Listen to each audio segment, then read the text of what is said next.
Our guest tonight is former BYU and NFL linebacker, current BYU TV football analyst, Harvey Langi, who just got here from a luau. It appears as soon as DJ, when I say just got here as a luau, that's when we need the two-shot.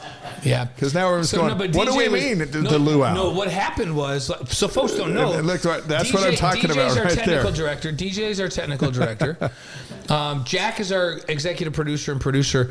But DJ had to run over here and fix the lights because Harvey's shirt was glaring. I feel like we should have we should be the ones with glasses. Hey, wait, here.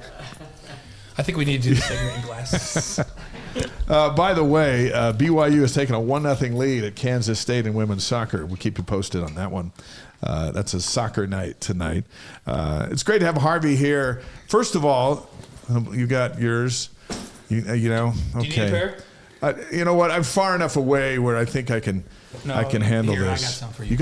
Who walks around with 2 pairs of glasses in your backpack? I just got back from Cancun, brother. Here. I'm looking like I just came back from Cancun. You are, or that you're on Harvey, your way. Either way. Tell Dave, did I give him bad glasses or did I give him good glasses? They're very, very nice. Those they are Ray-Bans. feel good. These are also Ray-Bans, Love who is, them. by the way, not a sponsor, but we'd be willing to have Ray-Ban as a sponsor. We'll make room for Ray-Bans. Mine came out the women's section in Target. Those are awesome. Hey, Harvey, what do you make of this BYU defense after 6 games? That's why I'm dressed like this, guys. You know, if I was a player right now, this is a big no-no. It's like, hey, let's just keep focusing. Yeah, but you're not. Yeah, let's think. You're an analyst. Yeah, now look. You know, I'm on the outside. So guys, let's play a little bit. You guys worked hard. Us analysts and the guys on the outside will play hard for the team while they're staying focused. Yes. But the defense did their thing. What we were talking earlier, phases. a lot of folks feel better when the defense is on the field. And that's not always been the case at BYU, but it is the case this season. Even the crowd, defense comes out, crowd goes right to their feet because they know something is going to happen. Is it the chemistry? What is it? So I talked a little bit about this, but if you look, at the history of BYU, even me growing up, I always knew when I watched BYU, you got to watch a couple guys, and it's quarterback, it's tight end, and it's the O-lineman. And, of course, there's linebackers out there, and there's great wide receivers and running backs. But those were the 3. It's like, the O-linemen are going to pancake everyone and give the quarterback all day to throw, and the quarterback's going to do something amazing. And they always had a tight end to go to whenever they needed, a big play. And then, of course, Bronco takes over, and what is he? He's a huge defensive mind. Yeah. Mm-hmm. And he wanted to bring, more base to the defense. So he goes after a lot of linebackers, D linemen, DBs, and he starts hiring these coaches that, want to develop them. And before you know it now, you get Kyle Van Noy, you had Shona Takitaki, you have, Kyrus. You could keep going down the line. Fred, we can mention Fred. Yeah, he's Fred. pretty good. Yeah, Freddie Wap was there. Shout out to Fred and Puka coming through. Yeah, they brought a lot of good energy. But now you start seeing the defense start to shine, and I was blessed to be a part of that defense. You see the Kaufusis. I was a part of that defense. Kind of cool. Michael Davis. I can sit here and just go on. Kyle Van Noy. Sure. Kyle Van Noy right now is going bonkers right now in the NFL. So we were having this discussion the other night, Harvey. For recruiting purposes, it's nice to have guys in the NFL. But my boys were over for dinner last night. And we got in this discussion about the visibility of the players that are in the league. And for some reason, and this is good for BYU, all of BYU's players that are in the league are really visible players. Between Kyle, who's always in the news, and Tyler Algier, who's just rushed for 100 yards, and Jamal Williams. Like, everybody in the country loves Jamal Williams. Everyone knows who Taysom is. Everybody knows who Taysom Hill is. Everybody knows who Fred Warner is. And then we thought, who does Utah have in the league right now? Now, we came up with a bunch of guys, but they're not visible guys like these guys. Does that make a difference if you're a recruit coming out of high school? Do really visible players that you look up to make a difference in where you go? 100%. It's marketing in itself, but it shows that BYU is doing something where, if you really think about it, from transition from high school to college, a lot of players have to take redshirt years to develop, correct?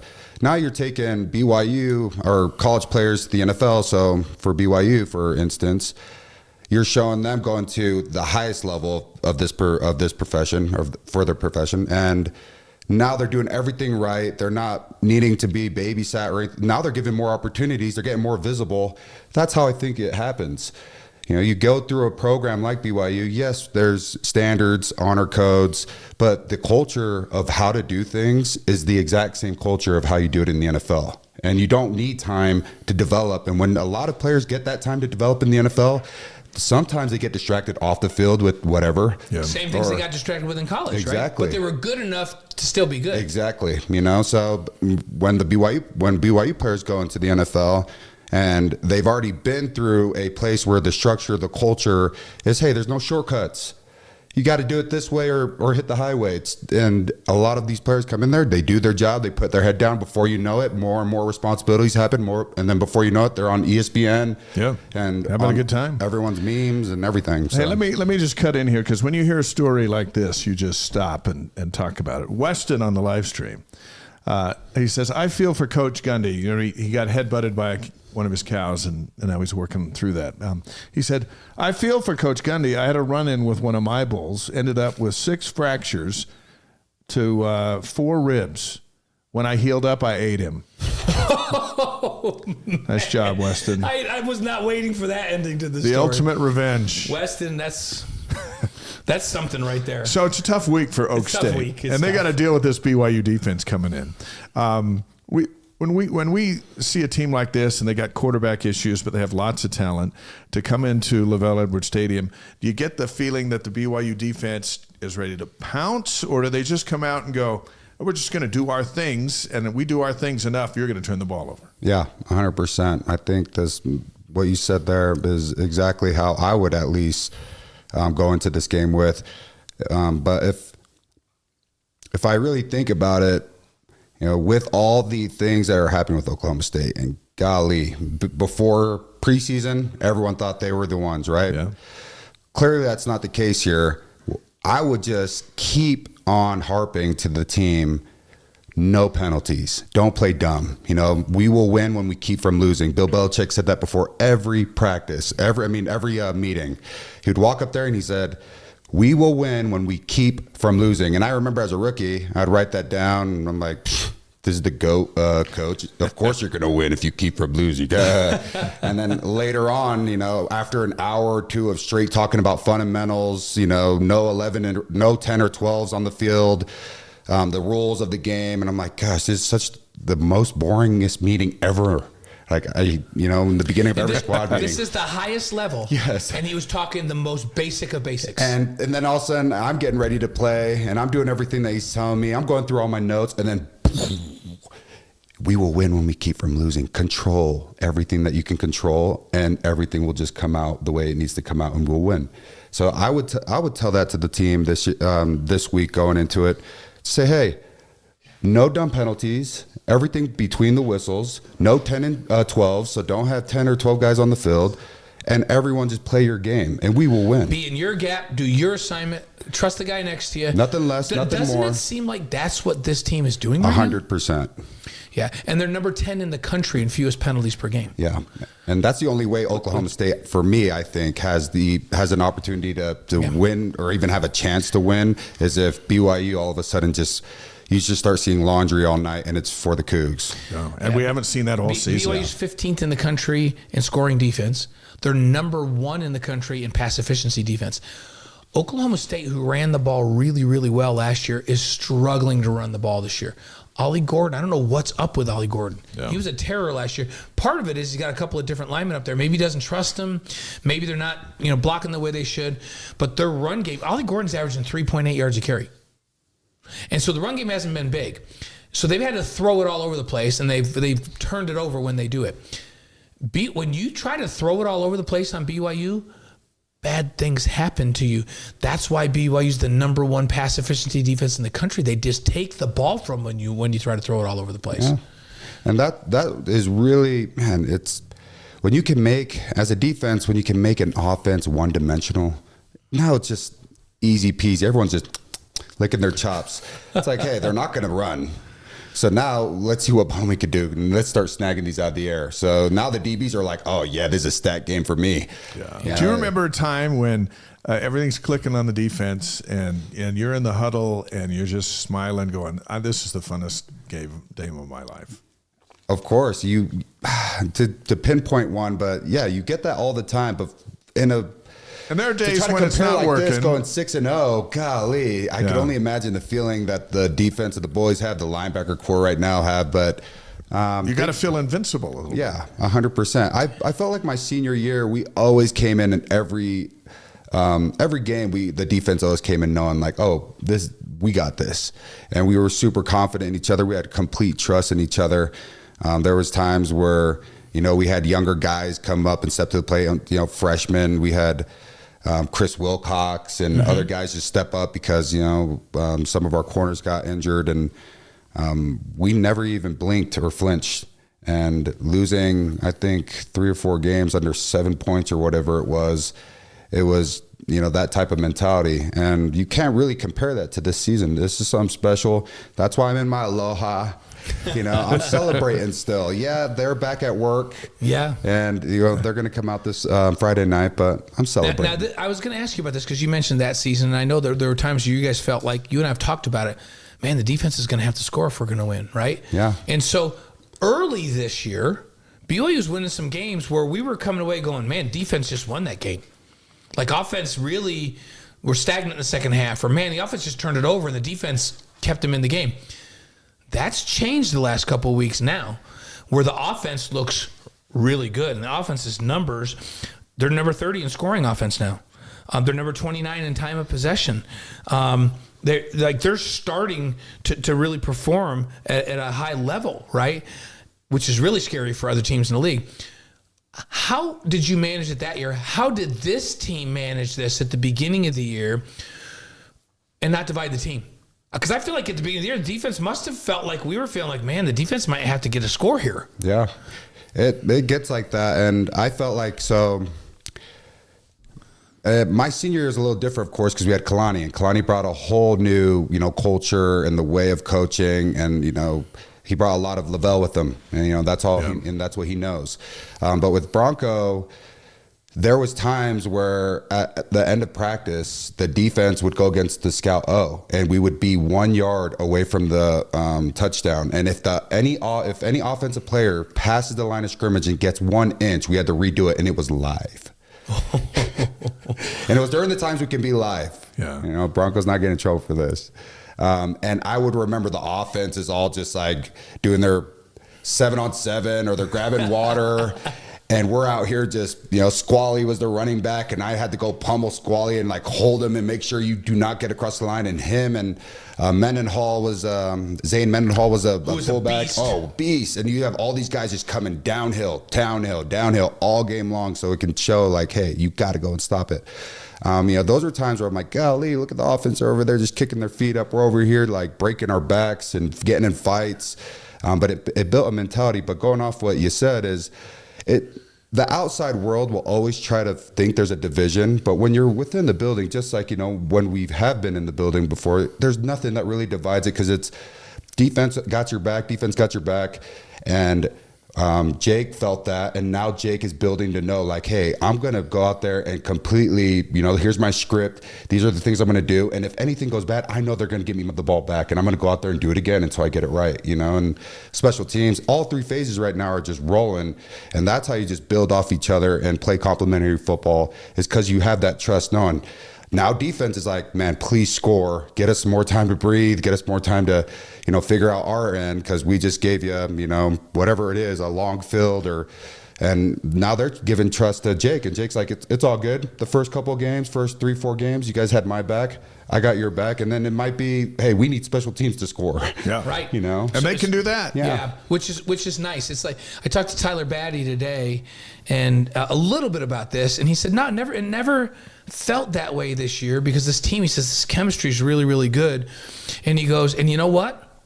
Our offense is awesome now. He goes, how about us getting a pick on the 1 and them driving it 99 yards? He said, do you know how hard it is? This is Tyler Batty, defense man. Do you know how hard it is to drive the ball 99 yards in a college football game? He goes, our offense has arrived. and we're ready to keep supporting him. And I thought, wow, that's powerful, right? That they knew that they'd eventually get it and that they had to hold it together, but they never got on him because they knew they would develop. And he looks at that 99-yard drive. I feel like that might be a turning point for this team where, okay, the offense has absolutely arrived, and now we can play, and you always use this term, complementary football. Yeah. They're in a good place, right? They're in a great place. And I'm almost at fault of just being a spectator and talking, what I think should be the right, call. And I remember going and watching spring ball and some of the training camp, and I'd go talk to Keanu and some of the, Cody Epps and these guys. And I'm like, hey, how's ball going? They're like, oh, come watch. And I kept seeing Jake run the ball too much. I'm like, all right, if a quarterback at practice is running the ball, if you have, say 3 or 4 series before the second team comes in, and I see him run the ball at least once every time of those series, or he's only checking it down the majority of times. Yeah. I'm like, what are we doing here? This is the time to throw contested balls. And when they kept keeping him at QB1, I was like, okay, I understand that you guys want to, have him progress and have him learn and build off him. He has a lot of time here. He had some experience last year, and you guys are trying to build off that. I understand that, but as I'm watching this, I'm like, check down, oh, run, oh, bomb, but he threw it out of bounds because he didn't want anyone to intercept the ball. And then he leaves practice, oh, no turnovers. And I'm like, yeah, no turnovers, but we need contested throwing balls. This is the time where you go see if Cody or Chase or any of those guys can go snag it out there so you can have trust. Yeah. And, clearly I was wrong. Well. And I'm a big fan of you, Jake, and keep doing your thing, and you're progressing well. Stay healthy. Former linebacker and BYU TV football analyst Harvey Langi's on the Wise Guys, presented by Brady Plus and distributed by the Deseret News. We're going to run through these defensive position groups real quick and have you pick who you think is the surprise guy of the year so far. But before we get to that, let's do our Cougar Board question of the week. Yeah. If you're not familiar with Cougar Board, it's the largest online community BYU fans with thousands of posts every day, and you can see our Wise Guys stuff on there all over the place. This question comes from Dilbert, one of their insider subscribers, who asks, and we'll have Harvey be our expert analyst here. We love what we're seeing from BYU's defense overall, but all those third and long conversions Arizona got were frustrating. What adjustments can they make to improve at getting off the field on third and long? Now, to Arizona's credit, Fafita was very good at buying time. He didn't run a lot, but he scrambled a lot. And with his big athletes down the field, a couple extra seconds, and eventually someone's going to be open. And that seemed to be how they moved the ball. Yeah. Hey, that's a great question. That is one of the biggest buzz killers, or just, you're up on a high, you filling up, first down, stop, second down, we got a tackle for loss. Now it's third and long, and then they convert. It can really, get into the minds of, at least the linebackers, because gosh, we're this close from getting off the field. And that's the best feelings when you get 3 and outs. If you like what you're watching, you can help us out by subscribing and hitting that notification button. 3 and outs, because you're doing your job. So that's a great question. My answer would be, we need to work on our pass rush and be a little bit more creative. Figuring out how we can get off the blocks, if it's the D-ends, if it's Tyler, if it's Mangleson, if it's Bagna. Find that person who can come out. And I do hear, Ephraim Asiata is a great pass rusher. And guys like that. And yes, he's young. Yes, you probably don't want him. He's a little underweight right now. He's young. He's underweight. A lot of underweight, probably good 25 pounds underweight. But when you get a guy that comes in and knows, like, my job is to only go after a quarterback, it was like Shone Takitaki. Right. So when Shone Takitaki was here, he was trying to figure out how to call the defense, all that, and said, hey, let's throw him on the end, go get him. And then he just started getting sack after sack after sack. And then, of course, as his last years at BYU, they moved him off the ball and started cross-training him to be more of an off-the-ball linebacker. But I feel like if we can find that guy within our depth chart with the D linemen, the edge rushers, or even be creative on, showing up more in the line and letting one of the linebackers go in and dropping more, or whatever it is. And they have been actually super creative with Jay Hill's defense. But, bringing a guy in that just knows, hey, I'm in here for 3 or 4 plays and I got to go get that quarterback. Yeah. Hey, Sao Paulo, Brazil. Oh, yes. I love that. Joins the Wise Guy, Samuel. That's our first from Brazil. There you Samuel, go. great to have you with us. Ole from Charlotte, North Carolina. Good to have you with us as well. We welcome everybody on the live stream as we visit with Harvey Langi. All right, Blaine, let's go through some of these guys. Sometimes, though, I was going to tell you, sometimes there's something that a team does that you go, we're going to live with that. Because we'll shut everything else down, and they won't score if that's what they're doing. Yeah. Right? Kansas State, I'm taking you back to Kansas State. Dang it. Avery Johnson, I'm going to take you to SMU. Man, Jennings is getting too many big runs. At halftime, they said to Jay Hill, the staff, do we make an adjustment? Do we spy him? And Jay says, no. He can have a run like that every once in a while. I don't care. The plan is working. They can't run the ball an inch, and they can't complete a ball down the field. They will not score if the only thing they can do is that. Why should we take somebody out of coverage and put him on Jennings? If we'll let him have a 17-yard run every once in a while, they won't score. With Arizona, they came into that game with the most plays in the country, over 50 yards and over 40 yards. They start with Noah Fafita, 6 yards off the line of scrimmage, snapping the ball. He drops to 15 yards. Then he loses ground. Sometimes he throws the ball from 19 yards behind the line of scrimmage. And he's really good. Right. Yeah. And he's really good, and he's elusive. And so what you say is, we're going to give up a few big plays with this, but our pass rush gets so extended when he's 19 yards off the line of scrimmage. We got to do our best to stay in the lanes. They have these big receivers. They're going to complete some balls downfield, but they can't score if that's all they can do. Hey. So we're going to live with it, and we're not going to change it. And guess what? They scored 19 points. BYU's 15th in the nation scoring defense. So sometimes you choose the thing that you're going to let them do, and you take away everything else. And in doing that, you limit the team's ability to score. Because you know what? When they get down to the 20-yard line, Arizona struggles to score all year. You know why? Because he can't drop back 19 yards, and because the receivers can't run 40 yards down the field because the end zone stops them from running. Yeah. And when it gets contested, they can't complete a ball.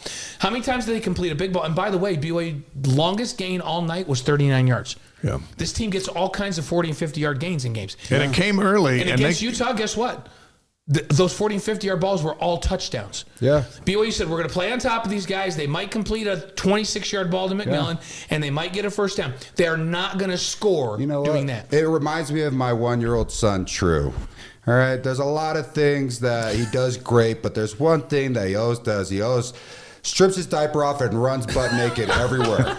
And he'll find a way to strip all his clothes off and take his diaper off at a park, wherever it is. But whenever we're at church, wherever in the car, whatever it is, he's just such a good boy. I'm like, you know what? If this is your only bad thing, I'm going to be okay with it. Good, man. But once you get older, you're going to have to stop doing that. You're going to have to stop doing that. Sometimes you choose what you let them get away with, and I would submit that against Arizona. They didn't choose to. They're trying to do it, but they don't want a wholesale change to stop that when they're stopping everything else. Yeah.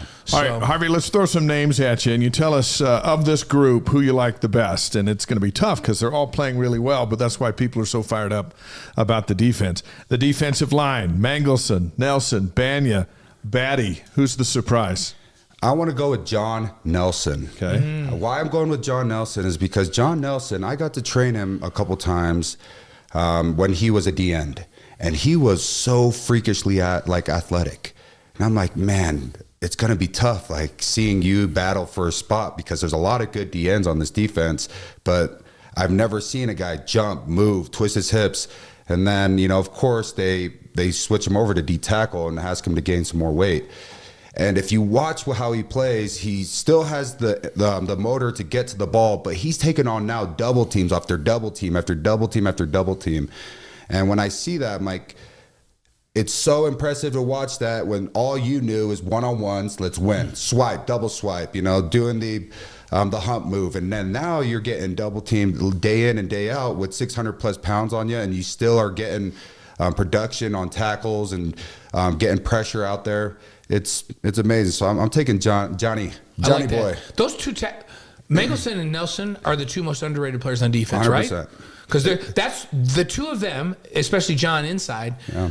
Are the reason these backers are getting all these tackles. Mm-hmm. I love that choice. Yeah. And not only that, they bring so much body to the D-line. If you look in the past, of course, you have Kyrus and you had, my years, we had Travis and Logan and all, Kesney, Telsey and all them, but a lot of them were 6 to 6'2".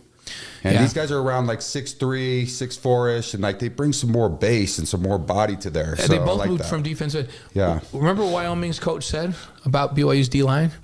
He says, when you look out there, you see a lot of, and he used another word for it, but he said, you see a lot of butt out there. Yeah. And he goes, that team, their front seven, looks like a big-time P5 program. Yeah. Because our D-line now, look the part. Yeah. Yeah. And sometimes that's intimidating. Yeah. You know, you're a running back, you're a quarterback, and right when the guys are about to, get in their stance, you can't even see over all of them. You're like, Yeah. well, When hopefully he made that comment, I completely agreed with it. He's like, there's a lot of what out there. Yeah. Hey, shout out to Eric in Manila, Philippines on the stream tonight. So we're in Australia, Brazil, Indonesia, the Philippines. Boyd from India. Leander, Texas. So we're spanning the globe. Take India because even though it's a VPN, we're taking India. Okay. All right. Linebackers. Taggart, Kelly, Glasgow had the pick six against Arizona. What were those three? Who's the surprise? So of course, Kelly is doing his thing. Kelly's he's a freak of an athlete. He's a go-getter. I got to give him his flowers. And he's doing his thing. Keep doing what you're doing. And I can't, everyone else asked me this question because I'm a linebacker. Hey, what do you think about Kelly? And I always kept talking. Have you guys not seen Taggart's stats? Yeah, like he's everywhere. He reminds me of Butch Pau. Yeah, he is like Butch. Butch was everywhere, and no one really gave Butch his flowers because Butch is a little bit smaller, undersized. He wasn't doing some miraculous things, but. If I bet you anything, if we would have sent Butch 3 or 4 times, or 4 or 5 times a game, he would get him a sack or two, because that was the type of guy Butch was, and that's the type of player that Taggart is, which he's doing awesome. But I know I just talked about mostly all. Say something nice about Glasgow now. But I'm going with Glasgow. You're going with Glasgow. I'm going with That's Glasgow. a roundabout way. Okay. I'm going with Glasgow. Why is because, man, I had to switch from running back to linebacker, and people will never know how hard it is. Running back, simple. Go forward. Come on, you're an athlete. Hey, protect the ball, protect the quarterback, get 3 yards. All right. If you start scoring, people are going to start cheering your name. You can do your dance, and now when you see Glasgow switching, getting to being a linebacker, and every single time he does anything, even if he's lead blocking down a kickoff return, leading what's his name to the end zone. He's juiced. He brings energy. He brings that I'm gonna ride for that guy, and he always somehow, some way, each game makes a big play. If it's a sack, if it's a tackle for loss, if it's that pick six last game. I'm pretty sure as the blocker for Kingston, he beat Kingston to the end zone, and he was running with his hands up the whole time. Yeah, he's a monster of a guy. Yeah, and can really run. Yeah. Like he's 6'5". Yeah. He's something special. So and he's a youngin' too. Yeah. So his age and being mature enough to accept his role and getting his opportunity, he's doing a good job. Okay, it's going to get tougher now. Yeah. Hey, and by the way, former linebacker, not just BYU linebacker, but New England Patriots linebacker Harvey Langi in the house with us on Wise Guys, presented by Brady's Plus and distributed by the Deseret News. Okay, now it gets tougher. Corners.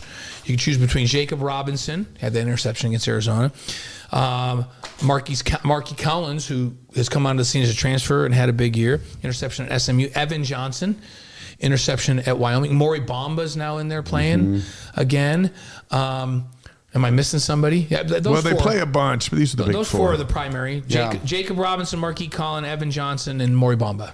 Man, I'm going to have to go with J-Rob only because I have a brother that went to Utah State at the time when Jacob was over there. And the way that my brother describes how he was, coached, how he was treated, he's just like, man, we never thought he was going to ever do what he's doing now. He's just like, he's going to be a 3rd or 4th string guy on Utah State. And then now he's over here, and I watched him. So, Daniel Roberts is Daniel. Robertson. Robertson is now a GA for BYU, but he trained J-Rob throughout the whole offseason for in high school, throughout the whole offseason when he was going to Utah State, now here to BYU. And I would always train, me and the NFL guys would train right next to them with, a couple of BYU players or whatever college players would want to come train with us. And I saw him day in and day out work. Yeah. and keep building those fundamentals. Everyone said he was undersized, he wasn't that fast, and just seeing what he's done in the years that he's been at BYU is amazing. So that interception he had on the first play of the second half, where he tipped the ball and then caught it, changed the game. That was his 10th interception. So Kai's got 13. That's the most at BYU since 2000. He's currently tied with Andrew Rich, who's been on the show. Yeah. And he's got 19 pass breakups. I think that's 4 shy of the school record. He's got 6 more, 7 more, maybe 8 more games to do all that stuff. So, big ups to him. Keep doing what you're doing. And I watched that kid put the blood, sweat, and tears and the time and sacrifice to get to where he's at. So, remember when Steve Young talked to us about at quarterback to get to the next level, you have to own the data. Remember he said that on the shows, which I loved that on the show. You got to own the data. You got to be so into it. You know everything. I feel like that's J-Rob on defense. Remember when he talked about that pick he had last year? The route came out and he told the guys, this is what we're going to do because I'm going to pick this off, because he knew the route before it came because he'd studied so hard. Like that's J-Rob, and that's work. You're so right. That's just work, right? Yeah. So how about the safeties? Because there are 2 guys playing safety right now, or the 2 starters of safety, that we didn't even talk about preseason. Yeah, I did a little bit during camp, that are playing at an elite level. Tanner Wall, that crazy interception. He was playing 3 deep zone in the middle of the field and ran to the sideline and picked the ball up. It's unbelievable. And then you got Crew Wakely. His interception at Baylor was elite level. And they're both smacking people around and physical. Those are 2 stars. We could throw Raider Demooney in there, who's getting some run, who's a young talent, crazy athletic. But really Tanner and Crew have been getting the majority of the downs at those 2 safety positions. Who you pick as the best safety? Man, these guys walk around like their pads are the biggest pads. They come like, hey, don't touch these guys. They'll put you in the hospital, And you got to just, it's a tough one. I got to go with Tanner. Yeah. Only because, of course, man, Crew, you're doing your thing. Last year you had a lot of good time. But, man, Tanner's had a crazy journey at BYU. Mm-hmm. And just seeing him develop into the player that he is, I believe he was a walk-on, correct? Yeah. And, moving from different positions to different positions to different positions, and finally, getting his opportunity. And I remember when he got hurt last year, he was just like, man, I felt like I was on the brink of like something special. Well, guess what, kid? It's here. Yeah, it's and something you're special. doing your thing, and you and Crew are, you guys are, the Legion of Boom, back in Seattle when they had all those DBs just coming in and smacking everybody. And those 2 guys are a nightmare for any running back that's coming down the alley, quarterback that's coming down the alley, or any of these, crossing routes that are coming there. Because these guys, I love the way they hit. They remind me of some linebackers that come down and lay the wood. So it really is fun to have safeties that just want to smack people. Yeah. Craig Bills. I always talk about Craig Bills, and Craig Bills, even Kai. Kai was he was super athletic, but he would want to come down and hit people. Micah Hanneman, there's a lot of guys I got to play with that they were, wanted to come down and hit people. Yeah. Chris Badger. When my oldest was playing, a young safety that was coming up was Aaron Francisco, and Kellen would say to me, Dad, wait till this guy plays. Like, he's just going to blow up people up, And when you have somebody like that in the back end, receivers actually think about, man, you serious? You want me to run a dig in front of that dude? No, he might blow me up. Yeah. It makes them have a second thought going in But there. the thing is, too, is like linebackers, you see them, you're like, all right, you're going to have a big ego. You think you're like the strongest guy. But then you go shake Crew or even Tanner, you see him off the street. They're the nicest. Craig. Yeah. Craig comes off and he's like, in a shirt and tie. And he's like, hey, how you doing, Harvey? And then when he's on the field, it's like, I'm going to rip your freaking face off. I'm like, oh, my goodness. When you have great safeties, they're erasers. Yeah. They erase mistakes in the back end. And these guys have done that this year. There just aren't big plays over the top. BYU is so hard you break a run that against anybody else is a 55-yard touchdown, it's a 26-yard gain, and then they come back and play D. Yeah. And this defense is so confident that if they don't give up a big play, they're going to make it really, really hard for you to score after that 26-yard gain. Yeah. And so when you've got erasers in the back end that don't give up big plays over the top, either in the pass game or the run game, you can control the scoring and you can win a lot of games. I give a lot of credit to those 2 for doing a great job. Yeah, and I'm surprised that, talking about erasers, like that's how I felt with Kai. Every single time we got in a situation, I'm like, Kai, just pick the ball off, man. Let's get out of here. Just go make a play. Yeah, go make a play for us. And then, he started getting targeting, and Micah started getting targeting, Craig started getting targeting calls, and these guys haven't got one, knock on wood. Yeah, And, so that means, they're developed and they're tackling well. That play that Tanner Wall made, that interception on the sideline, on the 1 yard line, which was followed up by a 99-yard drive by the offense. I don't know if I can explain this right to everybody, but they were in 3 deep zone. So his responsibility was the middle of the field. And that's not just like the little middle of the field. No, that's from hash to hash is his. So, and they ran a lot of ground. That's a lot they ran a post at him. And the corner, I'm not going to call him out by name, but blew the coverage. He almost played it like it was too deep. He was supposed to, the corner is supposed to have the outside of the field deep and wasn't there. And Tanner took the post, then he saw Fafita close his shoulders and cock his arm to throw the ball to the outside. He put his foot in the ground from the middle of the field and ran all the way to the sideline and picked the ball off. It seemed simple, like maybe he was supposed to be there. He wasn't supposed to be there. That wasn't his job. Yeah. And he made that play. He erased a mistake. And to cover that much ground and to have the ball skills to make that play. Or the instincts. Yeah, that was one of the most elite plays I've seen all season long on defense. And I don't know that people realize that he was supposed to be in the middle of the field and he made a pick on the sideline. That's crazy. Was good. Mike from San Antonio on the live stream. Good to have you here, Mike. Visiting with former BYU and NFL linebacker Harvey Langi on YouTube, Facebook, Twitch, wiseguys.com, live all around the world. Couple more questions for you, Harvey. The keys to beating Oklahoma State Friday night at LAS, what are they? Yeah, I feel like I've talked about it already. I just feel like, hey, we'll win when we keep from losing. No penalties. Okay. Just go out there, play your game. We all understand how hard it is to play at Lavelle Edwards Stadium at night. And when it's pumping, you have the crowd moving. The only thing that's alive in Provo is in that stadium, and it's going crazy. It's tough to play there. The only way is if these guys are not overly hyped to the point where they do things they shouldn't be doing, or it's just like out of the norm. It's like, hey, why did you go out there and just shove him in the face mask after the whistle? Well, I'm just amped up. Everyone, it's a big game. We're 6-0. I want to show them. Those are the things that I hope they don't do. Just be penalty free. I 100% believe if we were just penalty free and take the least amount of penalties here, we'll be successful. Okay. All right. 6-0, 6 games to play. Where do you see this team finishing? Well, conference championship, of course, that's first. And then now seeing a lot of projections and seeing what's going on after this weekend, man, great possibility and a great chance for the Cougs to be in the playoff run. Isn't that crazy? Yeah. I mean, it's actually crazy, it's realistic. It's actually realistic. Yeah, it's unreal. It really is. And a lot of us former players always talk like, man, we are the most committed and fans when we leave BYU, but gosh, we can talk so much smack on our own guys. Like, we got to figure out this balance. And then now we're all just like, man, BYU forever. And hey guys, when are we gonna go to Topgolf, or when are we gonna go snowboard? And now we all want to reunion and watch more games. So hey, them winning not only brings them together and the town together, man, you're bringing all this alum together. So and I'll tell you something, that's winning it helps recruiting.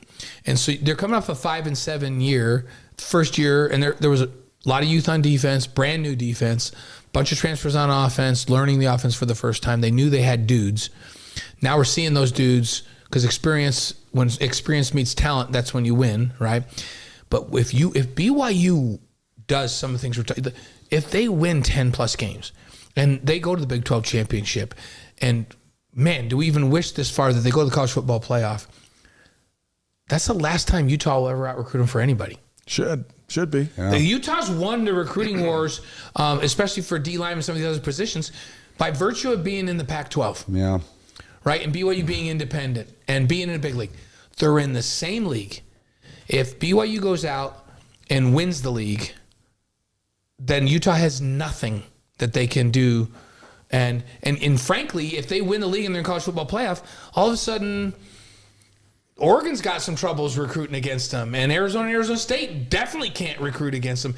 It changes their stars for recruiting.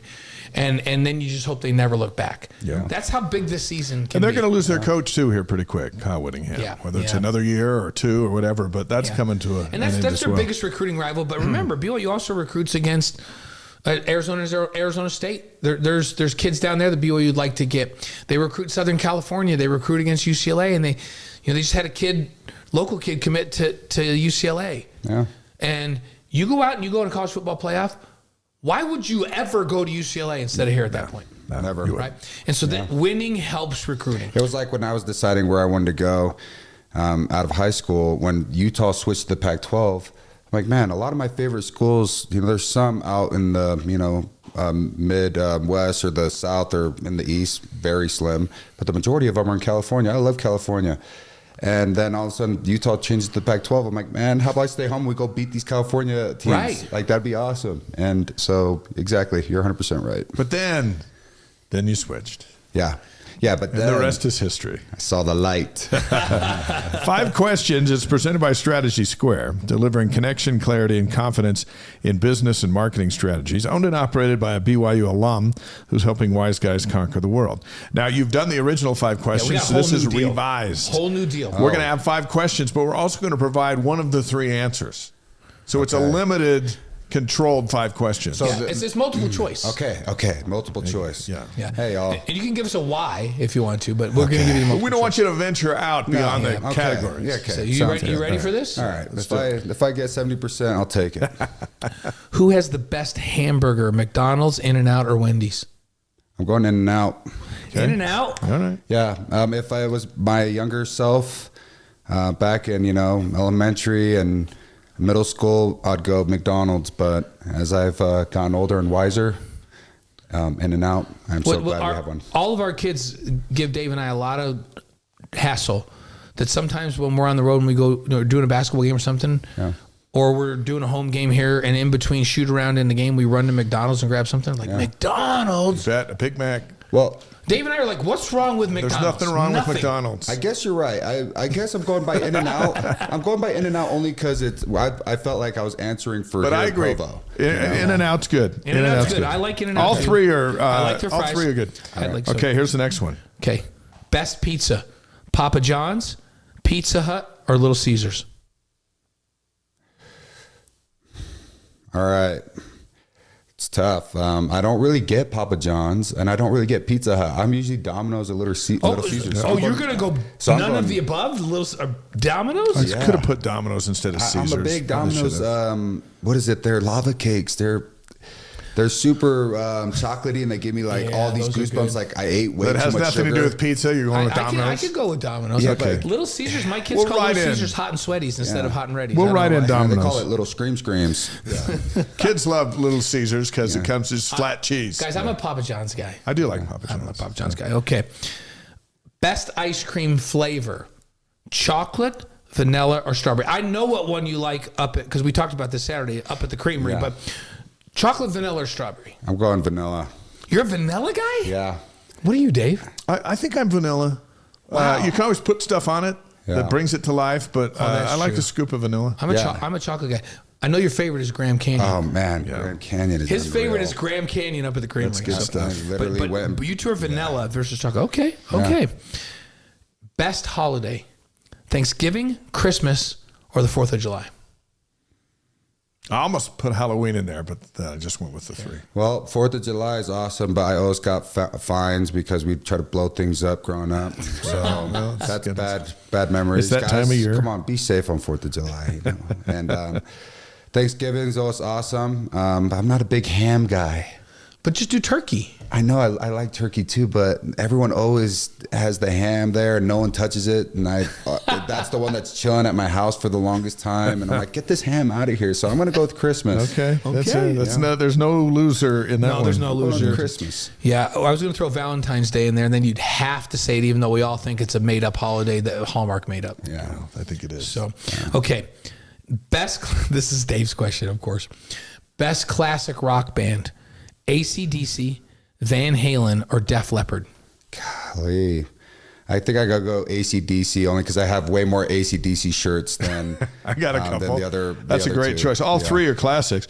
Def Leppard was just here in concert. They were fantastic. Yeah. Dave's an AC/DC guy. But, I'm a Van Halen guy. Okay. They're all classics. They're all awesome.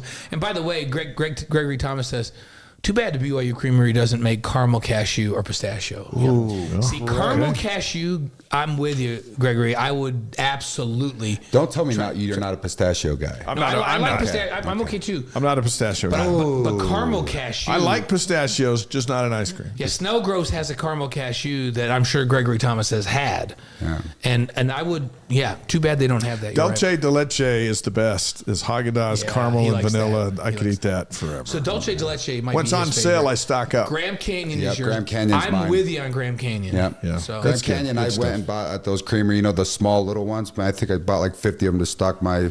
Because if you get the big one, sometimes you get a scoop and then you never touch it for another month or so, and then you go back and it has like all the ice crystals on it. Crystals on it. Stuff You get the happens in small there. little ones. Yeah. They're high maintenance. I'm with you, Greg. I'm with you, Gregory Thomas, though. A caramel cashew, I love it. It's my wife's favorite. Caramel cashew is my wife's favorite. 5 questions is presented by Strategy Square. Great to have Harvey Langi with us tonight. Harvey, you're the best, Hey, man. we'll see you Friday night.